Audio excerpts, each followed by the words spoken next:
This government meeting is brought to you by Eastworks and our local cable subscribers.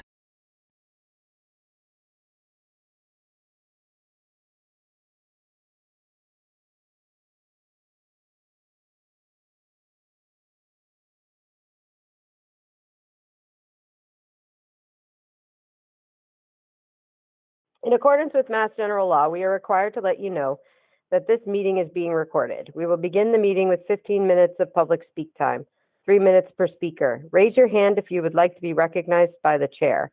Please note that during public speak, the board will be actively listening to your input for future discussion, but will not be responding to any comments at this time. Please do not speak unless recognized by the chair, and all comments should be addressed to the board.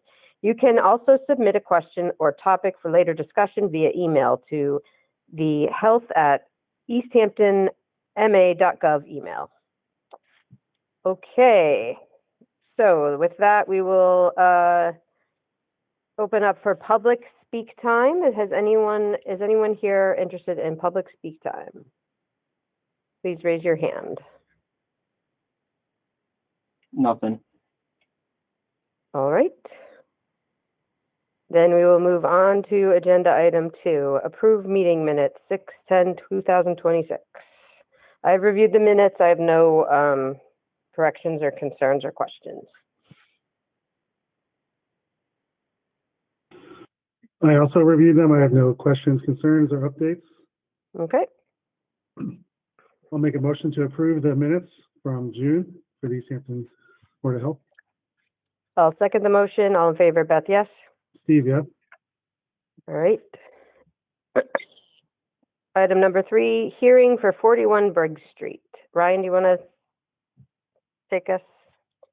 No, Take we can skip that. We did an updated agenda, and we removed it, so don't worry about it. Oh, I'm sorry. Do I have the wrong agenda open? Hold on. I thought I had the most recent one. No, I don't know. Okay, well, then I'm looking at the wrong agenda, but it's the only one I can find. So if I'm wrong, please let me know. But the next thing I have on the list is La Veracruzana hearing.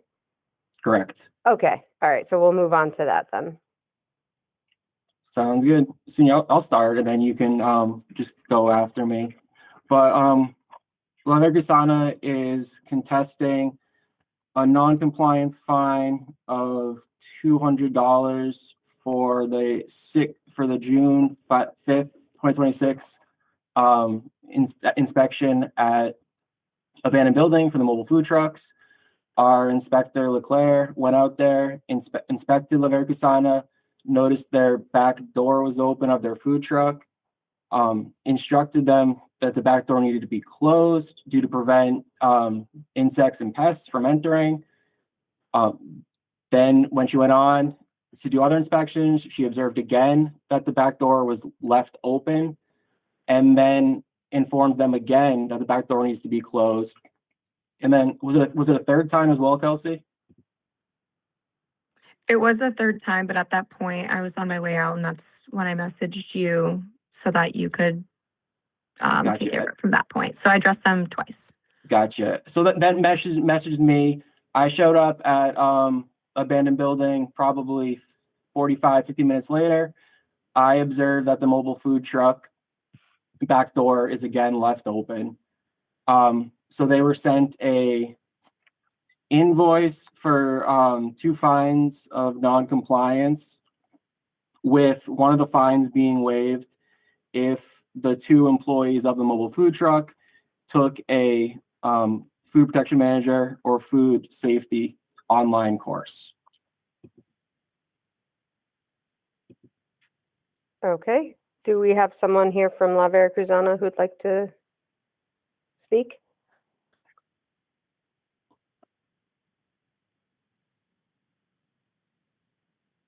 Do we know? Phil, Yeah, I saw someone raise their hand. You guys have to just unmute yourself. Yeah, I'm unmuted. So Sunya and I are both with La Veracruzana. So you're gonna have to leave now. Okay.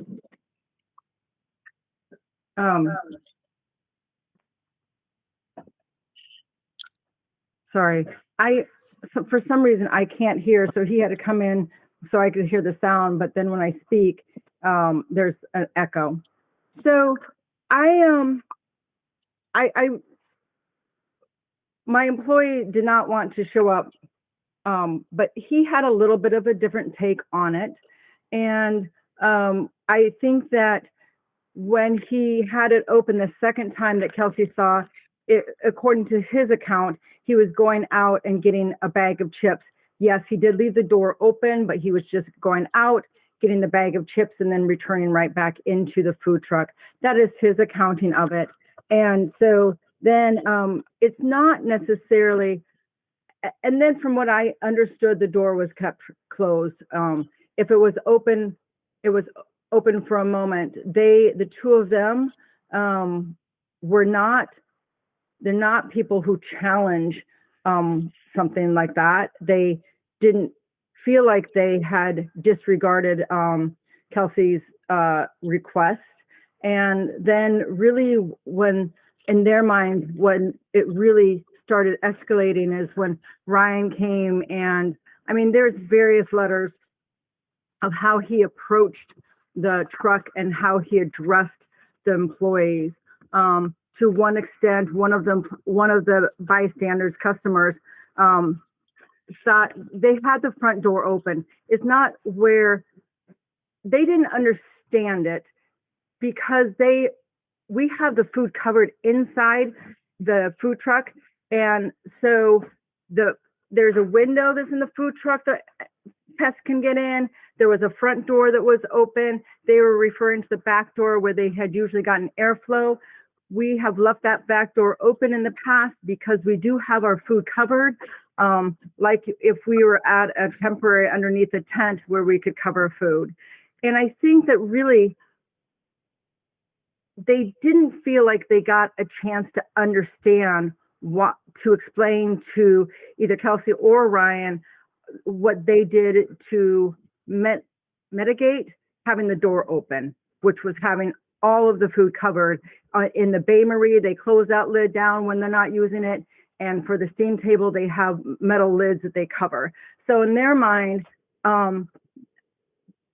they didn't understand it, nor did they feel they got time to explain what they thought they were doing right versus what they thought they were doing wrong. So I have since spoken to Ryan about that, and we have now a screen that goes over the back door, so we can still keep that back door open, so the employees can still have ventilations on these very hot days. We still keep the covers on the food truck, and it On the food items, not yeah. even the being asked to do something. It's how it ended up, and I think it ended up very poorly. I think that my employees were, in all accounts, I mean, I have like 8 different people that said that they were being screamed at, that my employees felt like they looked like they were intimidated, that they thought they closed the front door because they were afraid that whoever was screaming at them was going to come and attack them. This is an employee, this is a witness's statement of that. One witness said that Ryan flipped off the truck. Like, you don't flip off the truck. You don't get to that point where. So Sunia, I'm gonna stop you. I'm gonna stop you right there if you don't mind. I mean, I have that never happened. I did. Angry about food. And let her finish, Ryan, then we'll address it. And I'm not a city employee. And it's not, I think that Ryan is right, spot on with the things that he asks us. I don't think there's anything he asks us that isn't correct. And I think that the Board of Health in every town should work with each of the restaurants to make them better. And I think that La Veracruzana, Veracruz Foods, whether it's Philip and I, got off on the wrong foot with Ryan. I mean, honestly, we did. There has been a breakdown on communication between us, but he's not wrong. He's not wrong in anything that he asks us to do. It's it's, I don't know. I guess I'm asking for that $200 to be waived because my employee came and he was crying. You can't make a 24-year-old young man cry that easily, but he was being screamed at. He didn't feel like that was right. He went out in the back to try to get some fresh air.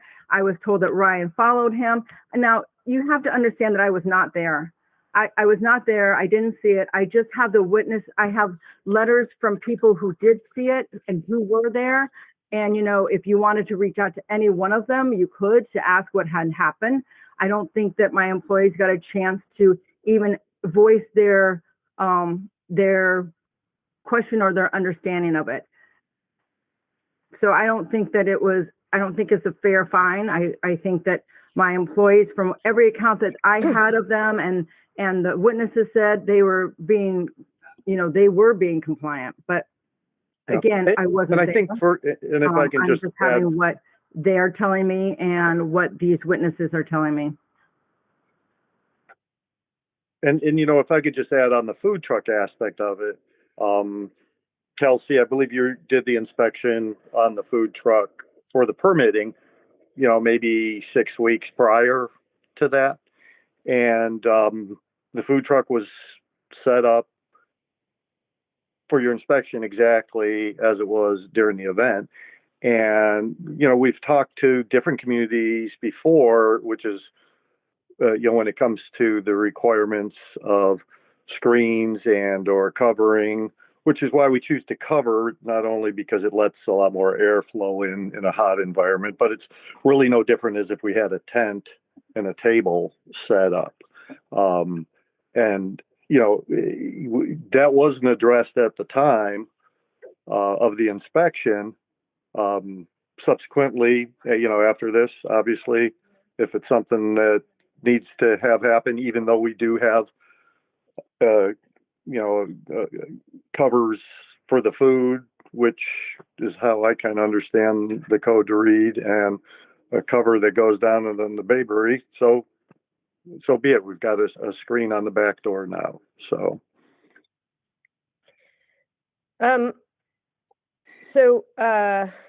Thank you, both of you, for your time. So the purpose of this hearing is to address the civil fine that was given. But there are some other things that I want to discuss. But before we do that, I think, given the nature of the complaints, I think Ryan should have an opportunity to address that and give his accounting, although he has already provided us with a lot of information in writing regarding La Veracruzana's history of inspections and failure to comply. But I do want to hear his description of what happened for the record, and then I think and then I and perhaps Steve may have some other questions. But Ryan, go ahead. Thank you. I appreciate it. And I do acknowledge I did raise my voice. I was very disappointed that my inspector had to address this multiple times. And then when I show up, it's still, and we're just talking about the back door. The back door is still not closed. A couple issues that I do have is, just because an employee doesn't understand the food code, they can't interpret it how they would like. The food code is very specific with doors and windows needing to be either closed or covered with screens. There's no real wiggle room about it. Employees can't make their own exceptions to the rule. If you think that covering the food would be an exception, the food code is very, very specific with mobile food trucks and food establishments that have doors and windows and the need for them to be covered. The one area where we do give some leeway is with the serving window. As long as it's actively being used, we don't require it to be closed or covered with a screen. But if there was long periods of time where the window wasn't being used, it would also need to be covered. And that's only during times that there are insects or pests out. It wouldn't be during times in the winter. But just to reiterate, this isn't a new concept for La Veracruzana. Back in 2021, their restaurant was cited for the same thing. Multiple re-inspections, I think at least 3 re-inspections for their back door, their establishment. And all 3 times, the back door had a gap in it and it wasn't corrected. So that's the main overall concern. Just continued repeat violations, or if a violation is corrected, that it comes up again. So our goal is for ongoing compliance. When we issue a correction order, the expectation is that it is promptly addressed. If there is any disagreement with something an inspector says, the expectation is not to ignore it or disregard it, but send me an email the following day. I'm glad to explain in more detail, but an inspector is not going to go back and forth, especially at an event. Nor do we have time to teach these food workers the entire food code. So that would be the expectation. And like I said, it's just a continued pattern going all the way back to 2020 when La Veracruzana started in Easthampton. Okay, Easthampton was opened up in 19, and of course, we went all through COVID, through inspections. So, and if we're talking about the food truck again, we're fine with that. One of the individuals that was on the truck is ServSafe certified. And I wouldn't expect him to know every single code, but we've had, and maybe here's where part of the confusion lies even on my end.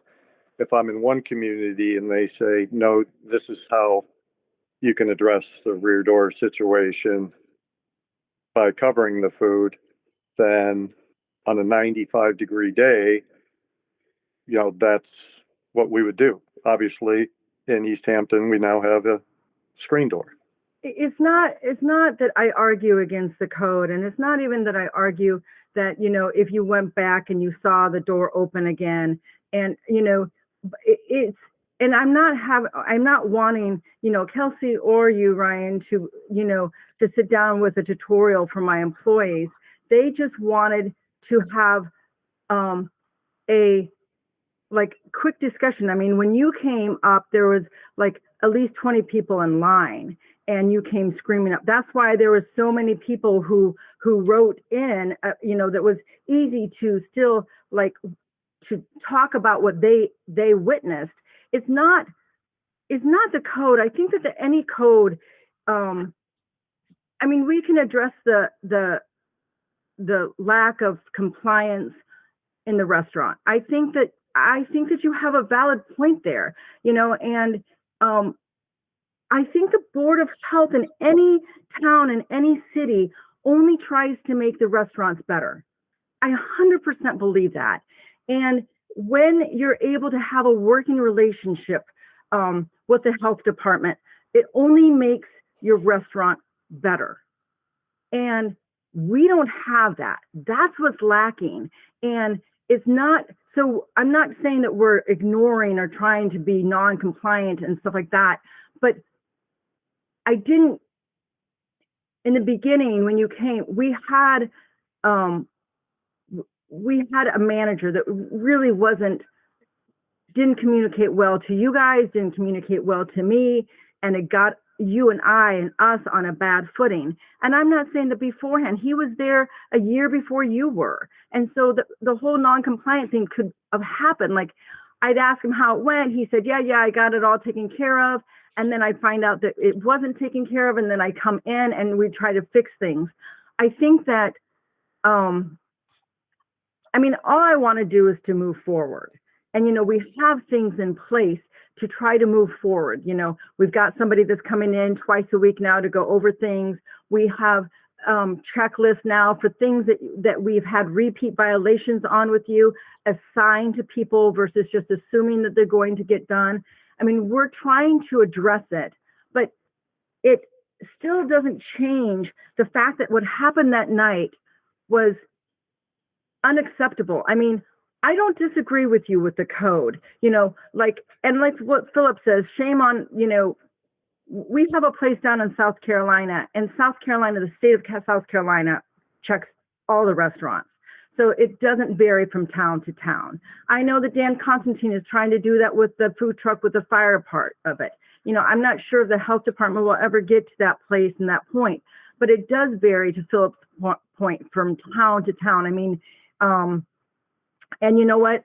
Shame on them, or, whatever it might be. But I do understand what you're saying.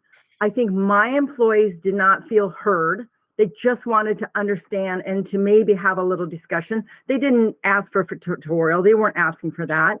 They felt like what they were being told happened very abruptly. It was busy. It wasn't understood that one time they went out for chips and was just coming back, and yes, the door was open. Do I think that you guys just saw it in the 3 times or the 2 times that it was open all night? I don't know. I wasn't there. I do know that those 2 employees in particular, they'll do what they're asked to do. They'll sweat it out. They'll do it. And so then later on how the night was approached, you don't flip off you as the health department, the director, you don't flip a food truck off. No one was flipped off. So it sounds to me like there's some different varying sides to the story. So we'll try to just stick with the facts that we have. I did want to ask a question or clarify something, because you're talking about variations in health code from town to town. But my understanding, and correct me if I'm wrong, Ryan, is that you are basing your inspections on the Massachusetts health code. Is that correct? It's not a variation from town to town. I'm asking Ryan a question. Sorry. That is correct, and I can read it for you if you want.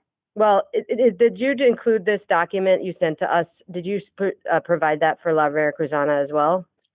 Because in this document, he cites all of the relevant food code. So my point is, he's, as our health inspector, is applying the food code and inspecting establishments based on the food code that Massachusetts has. So I understand that sometimes maybe from inspector to inspector, there may be different interpretations, but there is one food code. So I just wanted to clarify that point. But I also think that as far as the facts that we do know, well documented, they came 3 times for the same issue, and each time the issue was noted. So what happens per Ryan, per your employees, I don't know, but the same issue was found 3 times in a row on inspection. So that is concerning for this board. Steve, do you have anything? I'm monopolizing all of the time here. That's okay. You guys said you had witnesses. Can you just send it to the health department so we could put it on the record? You mean, I think you were still, I'm sorry. I just still wondered, muted. you guys said you had witnesses send them. of whatever happened. I would just like them for the record so we could review them. Yes, I will. And everyone's training is also up to date, the the requirements, the food safety requirements. Yes, I mean, there was a person on the food truck that has a Surf Safe. Yes. Do you guys ever do any kind of repeat training or periodic reviews besides yearly with the training for your staff? So yeah. So again, citing some of the things that Ryan has said for the restaurant, it's true, which made me go through some other training. Like, it's,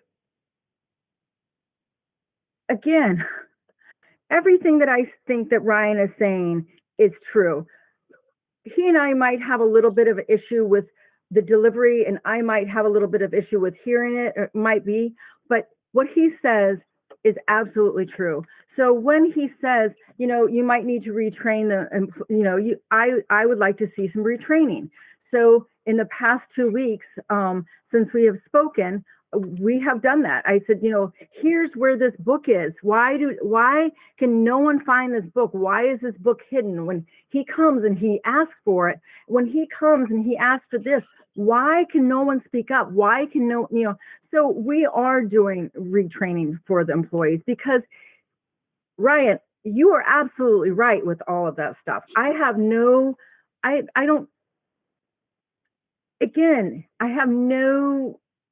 dispute on things that you find that we can do better. So to answer your question is, one, where do I send this email to? If somebody wants to let me know, I can just send these witness statements. And then two, yes, we are doing some retraining. Do you guys keep track of that? And do you have documentation that you can send in as well of the retraining? We can. I mean, it's very it's an informal way, but again, we have somebody now coming in from the Northampton location that's coming twice a week to go over the cleaning, to check the cleaning. If the cleaning isn't like what it should be or expected to be, she will go over all of that with the employees there. And so I can send you in the new checklist that we have. We have it both in English and Spanish, but I'll probably sending you this. Yeah, sometimes the certified trainers, they'll give you like a certificate. So if you could ask for that too, that would be helpful. It's not a certified trainer. It's not. I think I would like to try to, I think that if I can, work with Ryan and we can try to get this informal new way of doing things, and he sees an improvement with us and, says, okay, I think that it's fair that if he does not see an improvement with us and says, I haven't seen any improvement with us, then we would be more apt to do a formal training, I think is the cost. And I think that the informal training, the way that Anna's schedule is, she is now working, full time, doing and helping to get this restaurant and Northampton's and Amherst for that reason, but they're all little different, but trying to get everybody up and training and trying to check on all the cleaning and to making sure all the checklists are done. I would like to work with Ryan about that and seeing if he sees an improvement on it before we went to a certified trainer, if he's willing to do that. All right. So go ahead, Steve. Sorry, it's a little lagged. That's all for my questions. I think we have enough info to move forward. I would only, so just for a point of clarification. So the hearing is because La Veracruzana is wanting to appeal the fine. The other discussion we're having is regarding Ryan and the board, Ryan's recommendations for corrective action. And so, like, I kind of feel like they're two different things. So the first thing is, are we going to,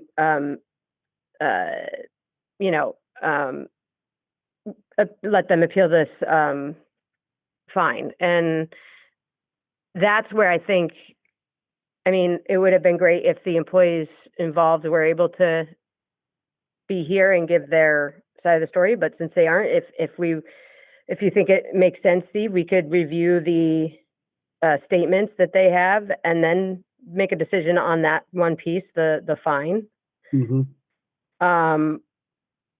But also, I think we as a board, and Ryan, this was my understanding reading what you sent to us, you would like us to support this recommendation for this corrective action plan, which I don't know if that's a formal thing that we need to vote on, or if it's just, but because, in general, you kind of move through these things on your own, and unless there's a specific variance or appeal or something.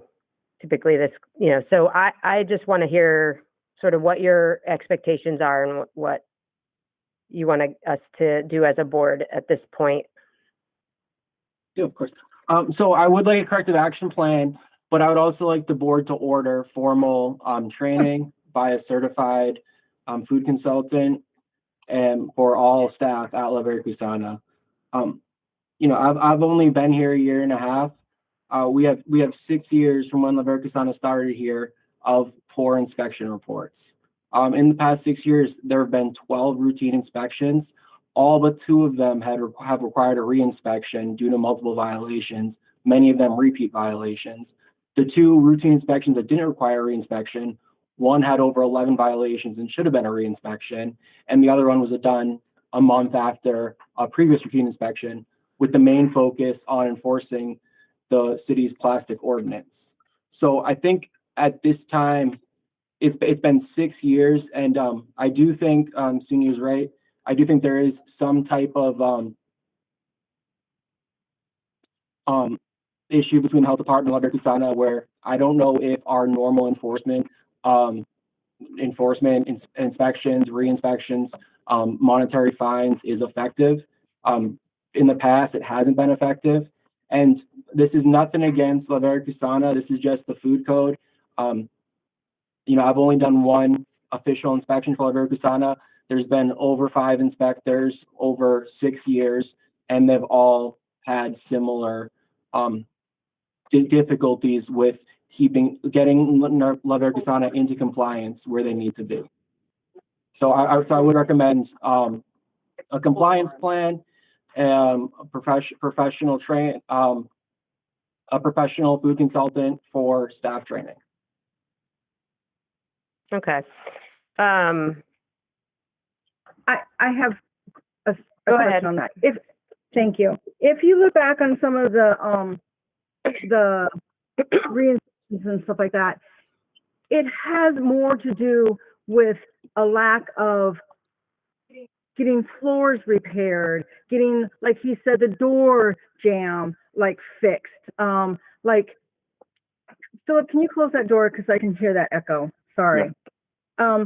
It's like that. It has if you want to sit Philip and I down and say, Philip and Sunia, what gives with this floor cracking? You need to get this taken care of, or the bathroom floor. It has less to do, the last one was where they had Bree come back in, and they did the temperature control in the walk-in. I can tell you since then we have bought 6 cooling paddles, and the employees have been doing that thing. It has less to do with the knowledge of the employees than it has to, and Ryan might argue with that and saying, well, they don't have this and they don't have that, but there is a language barrier and an intimidation barrier. I can guarantee you that that's happening in my restaurant. But if you look at the inspections, it has to do with less health knowledge and more equipment or floor damage and stuff like that. So if you wanted to really look and go through all of them, you would see and that it has more to do with Philip and I as restaurant owners, and where we need to step it up. I mean, we got the wrong floor. You should see the floor. We have 10 patches all over it. And we have said we're going to try to redo the whole floor in this rubber grate 1-piece thing, or whatever the floor now person is suggesting. But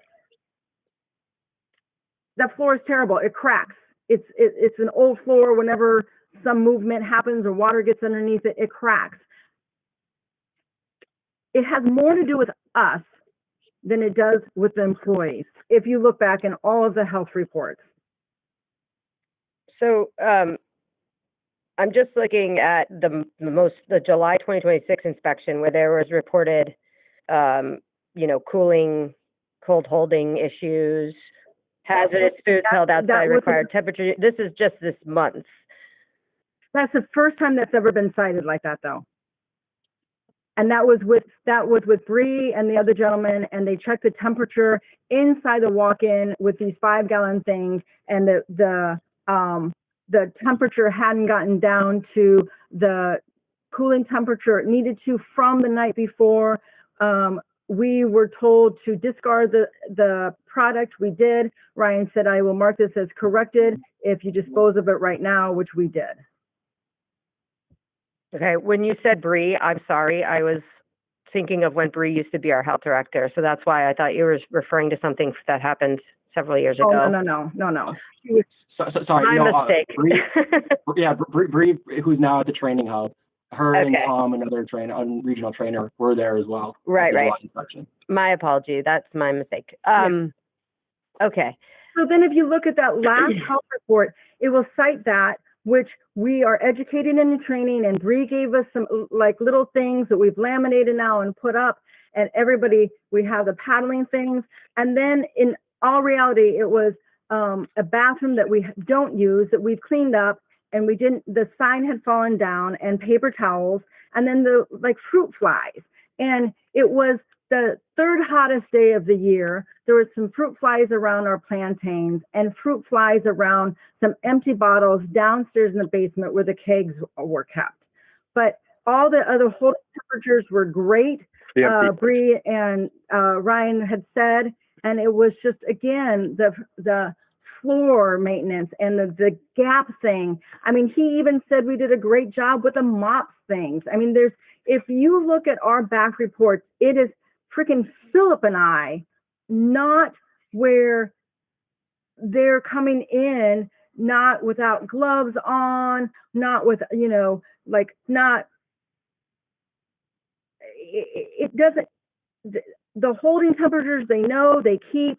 The cooling temperatures have more to do with the Bain Marie than with them. And it's like all of our temperatures were spot on this time, except for that new type of thing. So it has more to do with, the door jam. Yeah. You know what? We poured cement to try to help it. Then the cement was too high. Then we try to get a rubber thing, and the rubber thing gets pulled off right away. So for lumber, it doesn't have the right door jamb. So we have to get it from like an Amazon thing. Yes, it's us, but it's not them. Okay. Sorry. So I hear what you're saying, but I think one of the things that Ryan is requesting is that there be a certified food protection manager on duty at all times when the restaurant is open. And so that, if that, at least there needs to be training, I think, at least to be able to provide that level of supervision based on the repetitive sightings. So maybe not all employees need to be certified and trained in food safety, but there's a couple times when it's mentioned there's an absence of a person in charge. So there just needs to be a consistent person on duty who is familiar with with food safety and able to ensure that the food code is being followed. Would you agree with that, Ryan? Yes. And I don't know how these trainings work. But I think at the very minimum, it seems to me that there should be some training of at least one person or however many employees who would be the person in charge during that shift when the restaurant is open. Are you saying a surf safe person?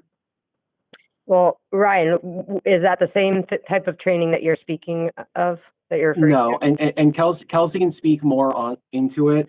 But I do think one of the issues is the language barrier, and I think Senia's right. But I'm talking about a professional food consultant who is a serve safe trainer to come in. And Kelsey, if you don't mind, you can just talk about it a little bit and how we've done that in the past. Yeah, of course. So I actually just went through this with an establishment. Basically, they hire somebody to come in. There's options for someone that's bilingual, which is excellent, and the people are very receptive of it. And so, like you're saying, Sunia, like we show them the laminated pictures and everything, but sometimes it's hard to know why you're really doing things to keep the food safe, especially with the language barrier. So essentially the person goes in for, it depends, we can work out how many times they go for the training. They go into the establishment and they kind of go through, find things and kind of educate all of the employees as to why we do these certain things. With this establishment I just wrapped up with, they had excellent feedback. I went in for their routine after their consultant, and they had an excellent understanding, because I know the owner was having similar struggles with, I'm telling these employees, I'm telling them over and over, and they're not listening. But when you get the consultant to come in, they really, really made an impact. I went in and it was like a whole new establishment. So yeah, I definitely recommend that. If it sounds like kind of a similar instance, I think it'd be super beneficial for you guys.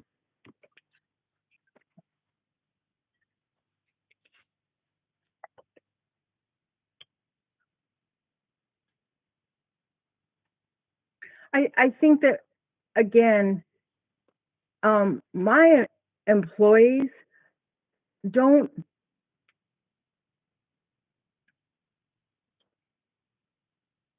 they don't push back. It's not that they don't even understand. Like they all, I mean, they're taking the temperatures with the wand, the cooling wand. It's, again, I think that, I mean, I could be wrong. I think that what we're being cited for are not necessarily, this last one had to do with temperature control inside the refrigerator. And I understand that one, and that they all got a refresher on. And again, that was the first time that that particular sighting had happened. But I don't feel like it's, I feel like it has to do more with facility. That I think that I see what you're saying. I think the bottom line is like I've been on the Board of Health for several years. We don't typically have restaurants that have this many repeat violations and continue to have them. Like usually, and it seems to me like that's where the disconnect is, like that and this is where Ryan's coming from. Like there's clearly some intervention that needs to happen to make sure everyone understands the food, like how to be in compliance with food safety and why these violate, because they're not, some of these are regarding like food being at the wrong temperature that could make someone sick, right? Like this is why we have a food code. So while some of them might be facility issues that you as the owners would handle, there's clearly need for some training so that and some need to, if a language barrier is part of the problem, we should, that should be addressed as well. But the training needs to happen so that there's not another 6 inspections with violations going forward. Like there shouldn't be that many. That's typically not what I have experienced as a member of the Board of Health. Restaurants having this many repeat violations over and over. So my feeling on this is like, and I eat at La Veracruzana. I love your food. This is in my own best interest because I want your establishment to continue to be open. But like we have an obligation to make sure that the food code is being followed. So I do think that there's some intervention is necessary here. And I think the training seems to make sense to me. Steve wants to say something. Go ahead, Steve. Sure. I agree with the other board member that this could be a language barrier and that training, can only benefit. The environment's also important. And things need to be addressed. Yeah, I'm ready to move for, close the hearing and make a decision. Okay, so with that, here's what I am thinking, Steve. As far as the appeal to the fine, I'm willing to postpone the decision on that to the next meeting so that if they would like to submit witness statements and we can have all the information before we make that decision regarding that specific encounter, I think that's reasonable. But I do think we should. I feel, ready to formally support the recommendations that Ryan has made in terms of corrective action plan for La Veracruzana. What do you think? Beth, can I just make a quick suggestion? Sure. If La Veracruzana, if the board does order La Veracruzana to get a certified food protection manager, a certified food consultant to do, 3 training sessions, then I would be comfortable waiving the fine for the mobile food truck. I was thinking that, but I didn't know if it was an yeah, I 100% agree. Don't say anything. I'm sorry. I'm trying to say, I see Philip's hand up and I want this to be over with too. Sorry. Yep, Yeah, I'll I take it appreciate down it. then. Philip, it's just a wife Yep. telling a husband what to do. Just forget about it then, I guess. So yeah, I think that makes sense, Ryan. What do you think, Steve? Yeah, that's kind of where I was leaning to waive the fee if we get some training. I definitely want to make sure it's, either they can speak Spanish. I think that's important. I think it is maybe part of the problem as well. Yeah. Okay. So, I don't know if we need to make a formal motion on this.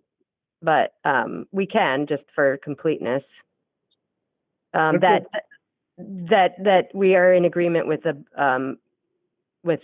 health director's recommendations for corrective action for La Veracruzana. Does that sound? Yeah, Beth, if you want to make a motion, I can second it. Make it more formal. The chair is not supposed to make a Oh. motion. Sorry. I have some notes here. I'll make a motion to waive the $200 fine. If the employees get a certified food trainer, at least scheduled for the next 14 days at La Veracruzana in Easthampton, and a corrective action plan is submitted to the health department. I'll second that motion. All in favor, Beth, yes. Steve, yes. And Ryan, I think we will check back in about this next month and make sure things are moving forward. So we'll have this on the agenda for next month as well, just as a follow-up. Sounds good. All right, we're going to move on to our next agenda item. Thank you so much for your time. Yep, thanks. Philip and Thank Suni. you. Thank you, Phil. Thank you, Senior. All right, so Director of Public Health update, Ryan. Perfect. I appreciate that, and I'll be quick because I know we're kind of cutting it close on time. Just a quick update. All of our inspections are up to date.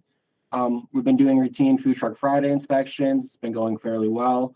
The next Food Truck Friday is June 26th. We've also been doing at least monthly farmers market inspections, which have been going well. And then on August 17th is our yearly overdose awareness vigil. That's 5:30 p.m. At Pleasant Green Park on Pleasant Street.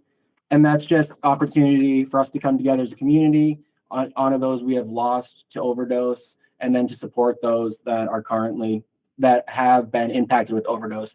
One of my favorite events that we do with our community partners yearly, and again, that is Monday, August 17th. Starts at 5:30 at Pleasant Green Park, right on Pleasant Street, across from abandoned building. And just real quick, we took 83 Garfield to housing court. We came into a mediation. We're back at court in 45 days to see what progress has been made. I spoke to the Council on Aging Director and the Northampton Shared Service Nurses and just briefly discussed our vaccination clinic plan for this upcoming fall.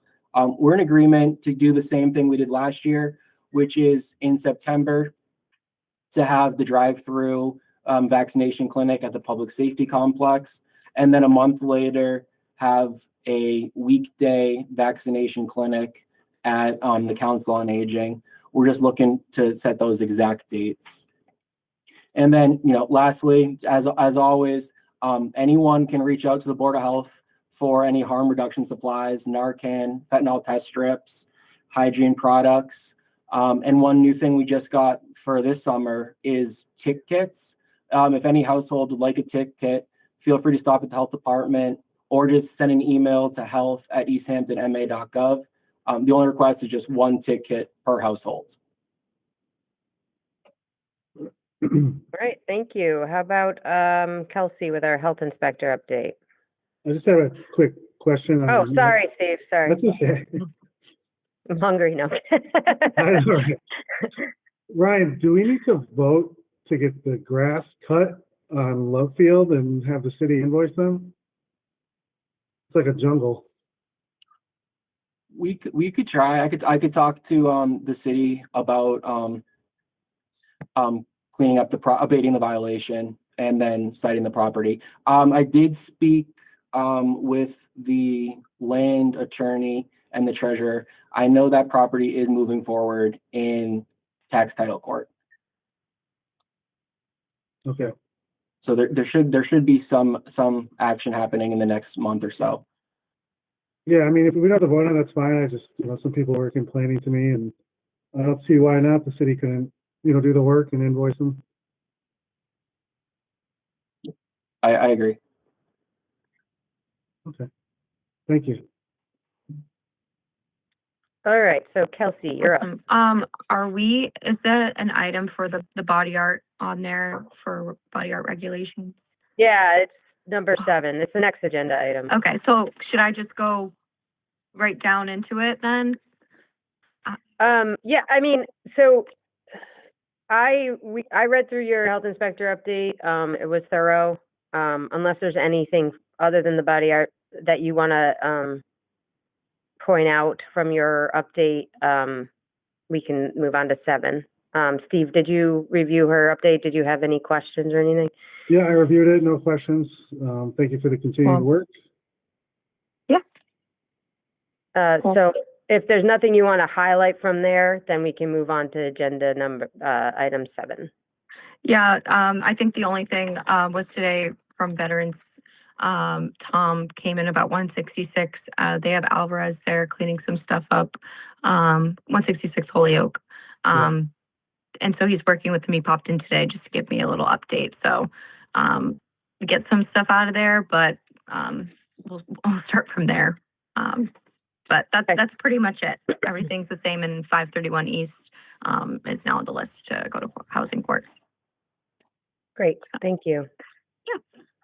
All right, then yes, we'll move on to 7, Board of Health regulations review discussion, body art regulations, and tobacco regulations.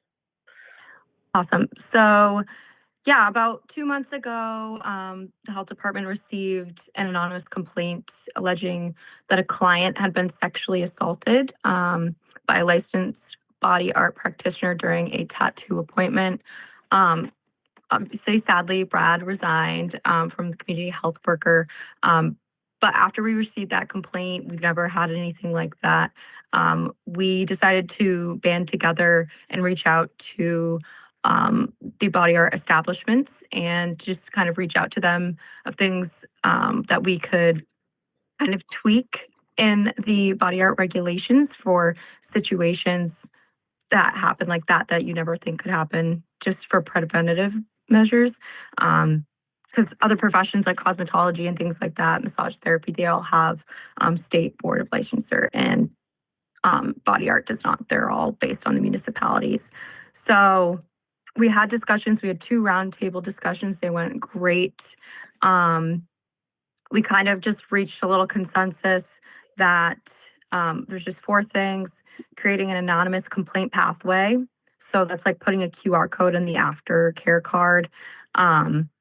And then that complaint would go right to the health department, just so it's kind of non-biased and they don't have to go right to the establishment. And then also requiring Corey and Story checks upon hire. And then if they feel they need to do something else after, they're more than welcome to. But upon hire, we would like to require that. There is stuff in the regulations about emergency permit suspension. Just like to tweak the wording on that a little bit for specific circumstances. So for a situation like this, if it ever happened again, we would kind of know how to go about revoking a license, suspending a license. And then there was just a little about apprenticeships, protecting and reducing barriers for them who need to change mentors so that hours are able to carry over. We don't, this evening, we're not asking the board to adopt anything. Just kind of want to put it on your radar that this is what happened. This is how, I was getting their word for everything, getting their feedback since they're the experts in this field. And then we're going to band together and draft up some official formal that hopefully we can bring to next meeting, maybe, hopefully. And then if it's okay with the board, it looks like I have some people from the body art establishment here. And if they could speak on just why they are in support, that would be great.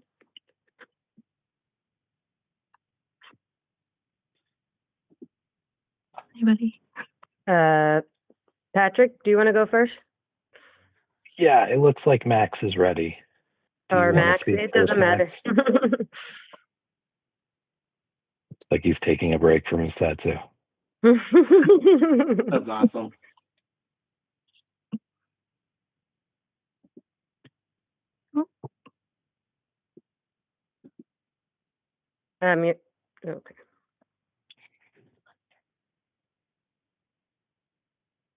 Okay. I can go quick. I just wanted to say that for one, the way this was handled and the way that the town asked us to talk about this was excellent, and I really appreciated the openness around it and the willingness to create new pathways and be variable. There was I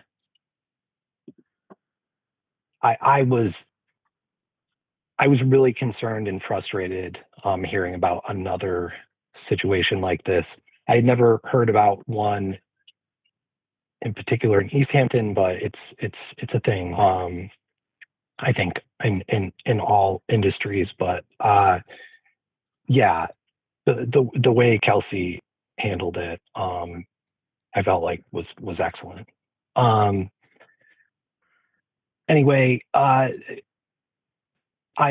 in agreement, and it seemed like the consensus among the group was we all agreed with the changes, and we discussed them at length. The one thing I had brought up the thing about changing the rule around apprenticeships because I think that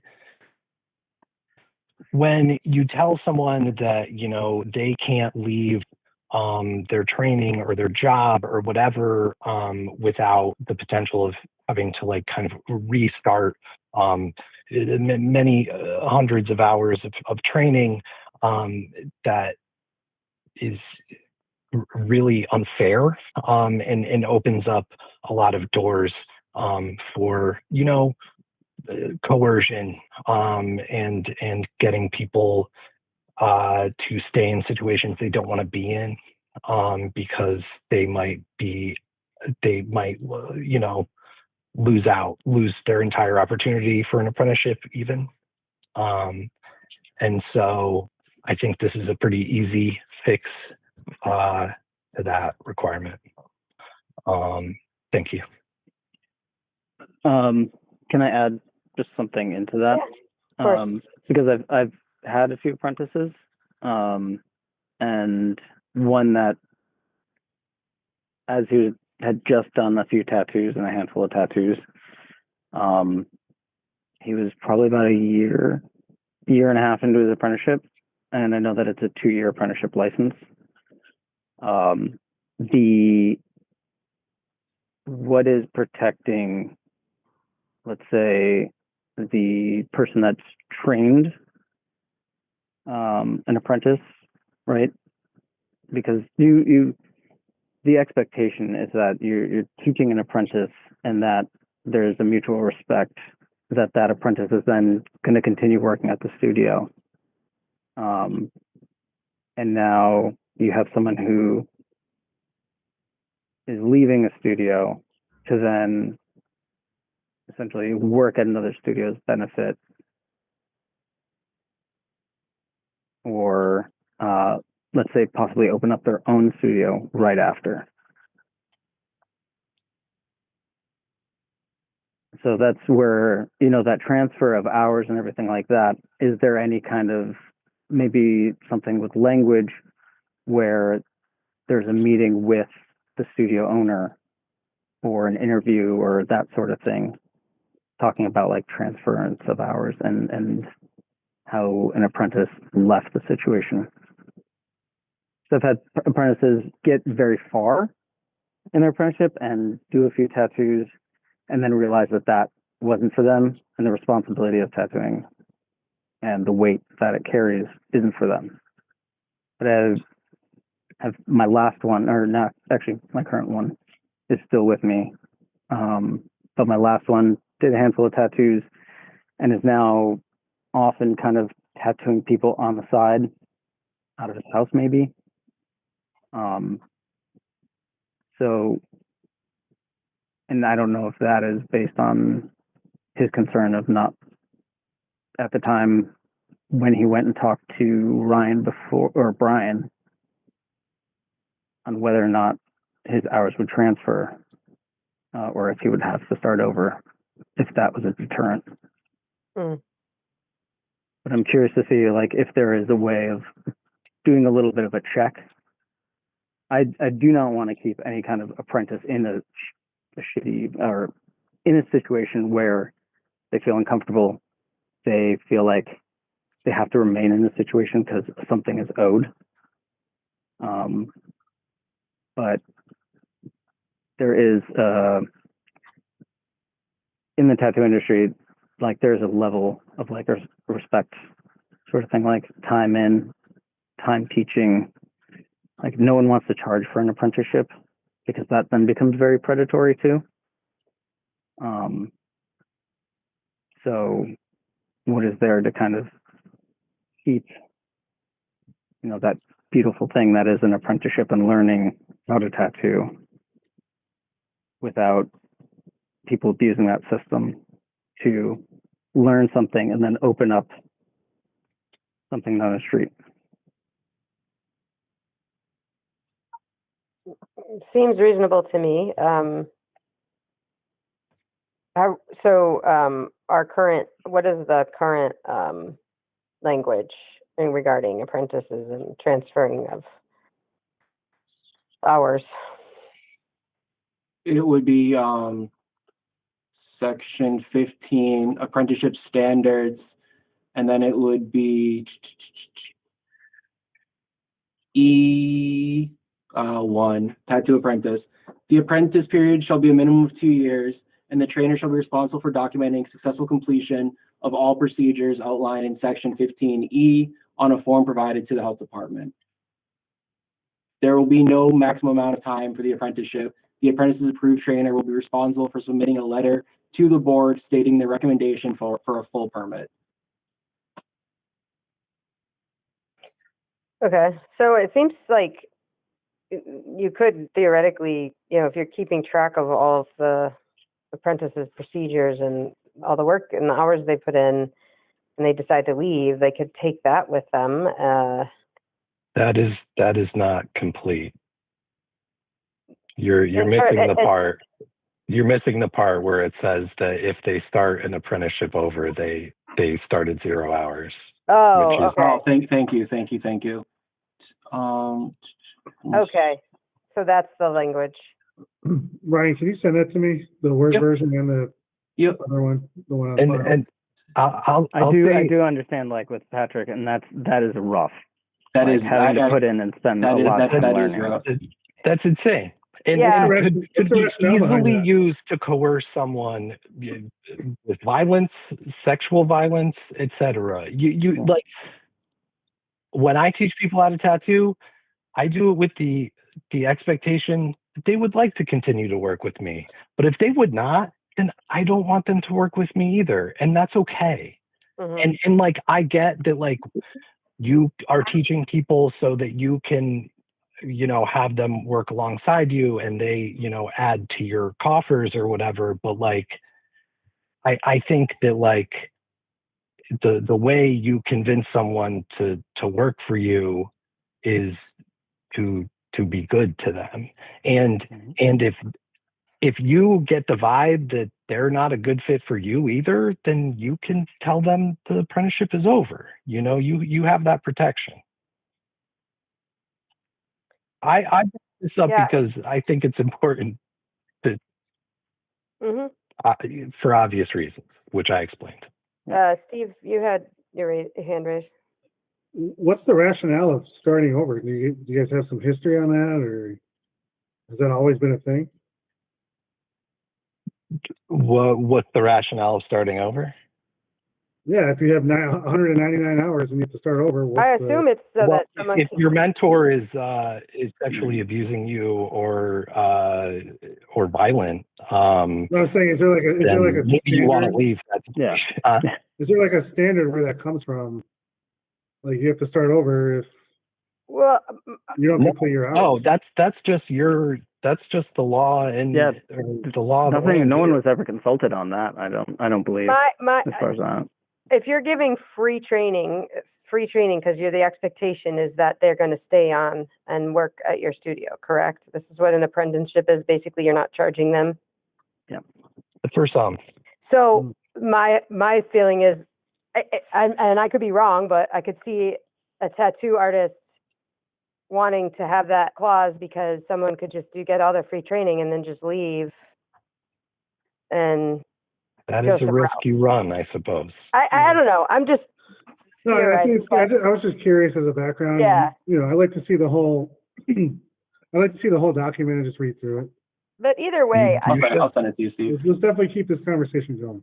yeah, I agree. I think we should put this on the next we can put it on the next meeting agenda if you want, or future meeting. Yeah, let's do that. Yeah, Thank you guys for Kelsey's doing goal is just to submit an updated regulation for your review, and we could either adjust it from there, or you could approve it if it is something that you agree with. But definitely on the agenda for next month.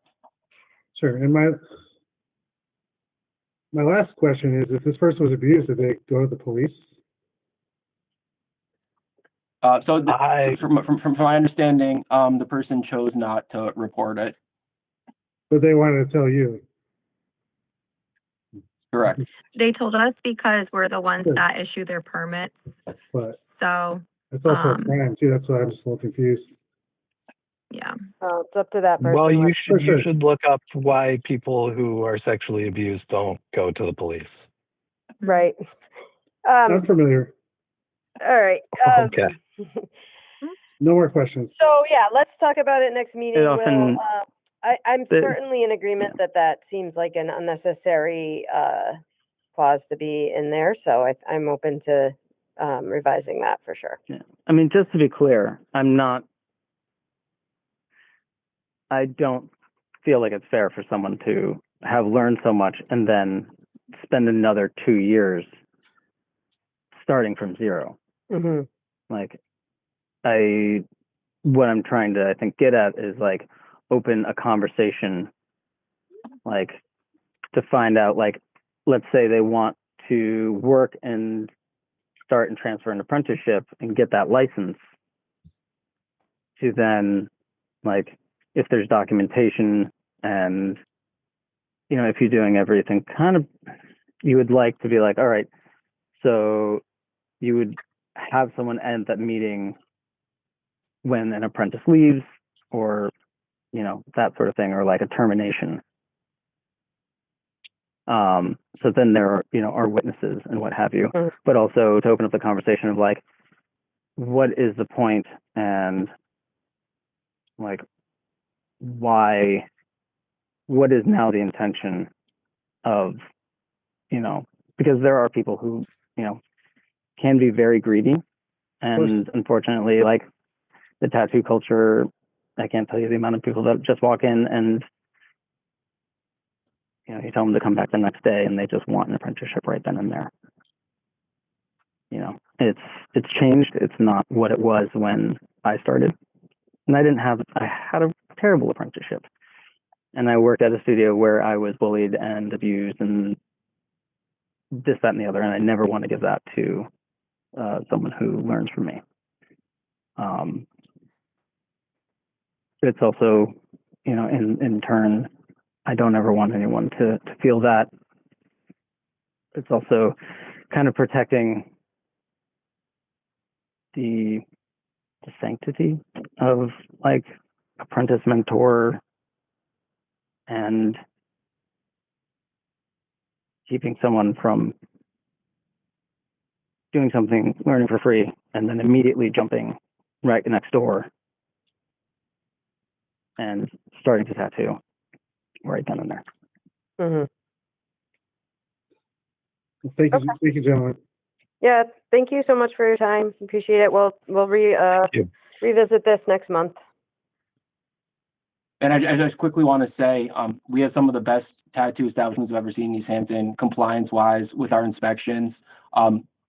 Very, very compliant, super clean, no health issues, and super cooperative with the health department. So thank you both. I'm very appreciative for that. Agreed. Thank you. All right. So the last items not reasonably anticipated. Anything for you? Anyone have anything? Nothing. I only wanted, this isn't really this isn't really an item not reasonably anticipated, but I was thinking about asking about this, and maybe we can talk about it next meeting, but I'm curious to know what's being done, if anything, to recruit a third board member. Because I feel like maybe I missed it, but I don't remember talking about it. We had one, she left. So I'm just curious if anything, if and what is being done. Yeah, I can give you a brief update. We have interest. I spoke with an interested party last week on the phone for about 30 minutes. Very qualified, has a great background in social services. Great. The conversation went very well. She submitted her application to the mayor, I believe, and now we're just in that 45-day process. Great. All right, thank you. I just hadn't heard, so I was just curious. I've been thinking about it too, so thank you for bringing it up. Yeah. All right, anything else? All right. So there won't be a meeting next month. I had said I can't make the scheduled day, like, because I'll be away, but if we did it a week before or a week after, I should be able to make it. So if either of those work for you, Steve. I'm out of town the 5th and the 12th, but I'm around the 19th and the 26th. Brian, remember I'm out of town too, the 19th. So I'm not gonna be here the day of the meeting. So maybe it makes sense to just have our next meeting be in September, because that's already, like, if we have it on the 26th, then we're talking Couple weeks. couple weeks. So why don't we just say our next meeting is September? Sounds good. And that'll give us that'll give our Veric Presenter plenty of time to do their training and work on some things. Sound good? Sounds I'm good. okay with that. All right. Anything Yeah. else? I have nothing, so I will make a motion to adjourn. The Board of Health meeting is 6:45 PM on July 15th. I'll second that motion. All in favor, Beth, yes? Steve, yes? All right, meeting adjourned. Thank you, everybody. This government meeting is brought to you by Eastworks and our local cable subscribers.